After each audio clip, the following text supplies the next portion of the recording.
Hello दोस्तों। हम लोग आज सीखने वाले हैं प्रतिशत से भिन्न में बदलना, यानी कि प्रतिशत को भिन्न में लिखना और फिर भिन्न को प्रतिशत में लिखना, यानी कि दोनों को एक दूसरे में बदलना। तो हमारे पास क्वेश्चन है।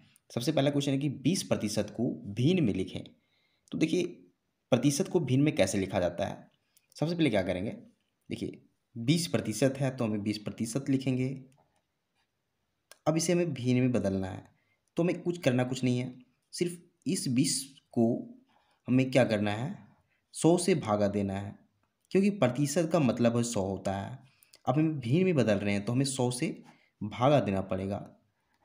और अब यहाँ से प्रतिशत का साइन हट जाएगा, क्योंकि अब इसे भिन्न में बदल चुके हैं।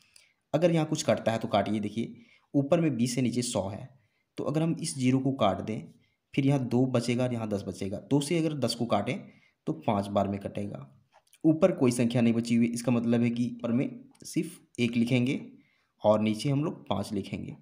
जब कोई संख्या नहीं बचती है तो उसे 1 लिखते हैं और नीचे हम लोग पहले से 5 है तो 5 लिखेंगे। इसका मतलब है कि 20% को हम लोग 1/5 लिखेंगे।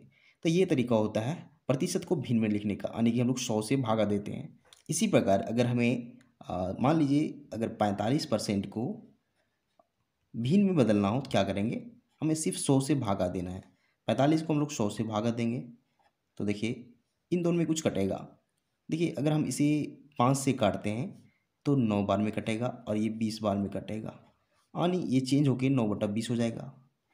यानी 45% को हम 9/20 लिख सकते हैं। तो ये तरीका होता है किसी भी प्रतिशत को भिन्न में लिखने का। अब हम लोग भिन्न से प्रतिशत में लिखना सीखेंगे। तो हमारे पास क्वेश्चन है कि 4/5 को प्रतिशत में लिखें। तो देखिए 4/5 हमें दिया गया है, इसे प्रतिशत में लिखना है। तो अब क्या करेंगे, पहले हम 100 से यहाँ भागा दे रहे थे, बट यहाँ आप 100 से हम लोग गुना करेंगे, क्योंकि सिस्टम जस्ट उल्टा हो रहा है, यानी कि मेथड जस्ट उल्टा है। पहले प्रतिशत से भिन्न में बदलना था, बट अब भिन्न से प्रतिशत में बदल रहे हैं। पहले भागा देना था, अब हम लोग गुना करेंगे, यानी 100 से गुना करेंगे। तो देखिए यहाँ कुछ कटेगा। अगर 5 से 100 को काटें तो 20 बार में कटेगा। अब देखिए ऊपर में 20 और 4 को गुना करना है, तो 20 चक्कर 80 हो जाएगा, यानी कि प्रतिशत में बदल के देखिए इस प्रतिशत का साइन यहाँ लगाना जरूरी होता है, क्योंकि हम लोग प्रतिशत में बदल रहे हैं। तो देखिए 4/5 को हम लोग 80% लिख सकते हैं।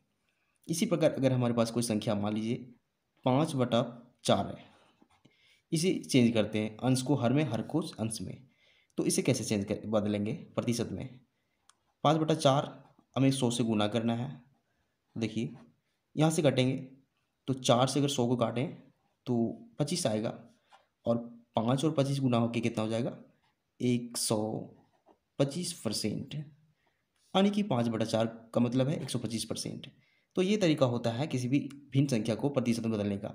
इसमें हम 100 से भागा देते हैं और इसमें 100 से गुना करते हैं। तो दोनों में बेसिक अंतर यही है। तो उम्मीद करते हैं आप इस मेथड को सीख चुके होंगे। तो अगर आपको वीडियो पसंद आता है, वीडियो से आप कुछ सीख पा रहे हैं, तो वीडियो को लाइक कीजिए एंड चैनल को सब्सक्राइब जरूर कीजिए, क्योंकि हम इसी तरह का वीडियो बनाते रहते हैं जो आपके काम का हो। Thank you.